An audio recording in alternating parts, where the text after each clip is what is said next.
I was on that stage. Just the thought of going back on any of those promises feels like I'm squeezing my own heart and lungs and guts. I have to. For him. Alma stays standing in front of me, her eyes scrunched all seriously, silently arguing for me to listen to her for once. And mine are on her, saying there's no one who could convince me to change my mind. Not even her. She'll try, though. I know she wants to. I know all the things she's thinking, all the things she's told me in the last 24 hours, that I'm not in a place to be focusing on performing and singing, that I should take some days to let myself be sad, that our whole heartbroken family, except for the three of us and Apa, is going to be here, and Alma would understand if I need to spend the weekend here too. Angel's hand goes to the back of my neck, rubbing and squeezing, like he could feel me about to start crying again. I can't. I don't want Alma to see me do it. I don't want my getting emotional leading to her being all, "Why are you still going? Let's just stay home." I've got to push through it.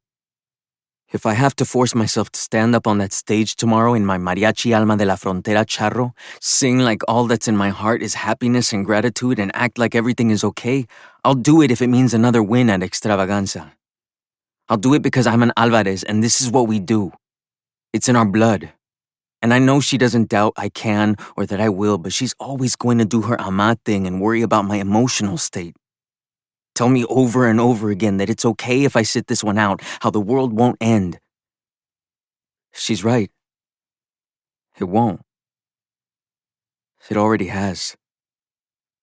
So I don't have any other choice besides to go and sing and pretend Abuelo's in the front row of the Tobin Center Auditorium, just like he was the 2 years before, and outshine everyone else there. For him.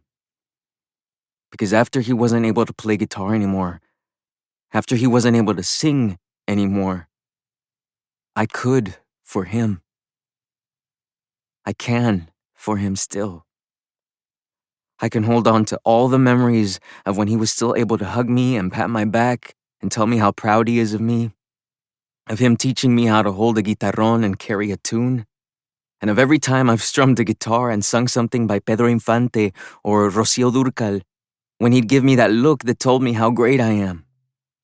How I could see in his smile and in his eyes that when today eventually came, I'd keep our family's legacy going. I'd take it further. I could even make something of myself doing this. What I can't do is stop. Especially not now, not ever. I told him I wouldn't. I cried with my head resting on the back of his hand and promised him I would never stop. And I hoped so badly that he could hear me, that he heard me tell him I'm great because of him, because of every minute he spent teaching me everything he knew just like he taught my apa and tios. And I hoped, with everything I had, that he heard me tell him I'm going to keep being the best for him. Keep being perfect, because he doesn't deserve anything less. And because everyone who sees me perform should know that it's all him. So I take the Coke, and then the breakfast taco, unwrap the foil, and force myself to take a bite, chew, and swallow. Alma sighs as her hand grabs onto my shoulder. Angel's hand goes from my neck and reaches around my back, coming in for a side hug. I take a deep breath, forcing all the want to cry back down along with the flour tortilla and chorizo and potato. I can do this. I can do this. Para ti. Siempre. Rafie! Ven!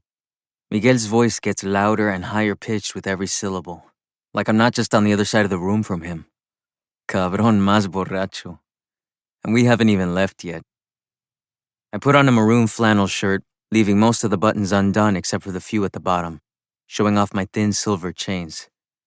One with Abuelo's crucifix that Apa gave me before we left North Amistad, and another with a pearl, shiny against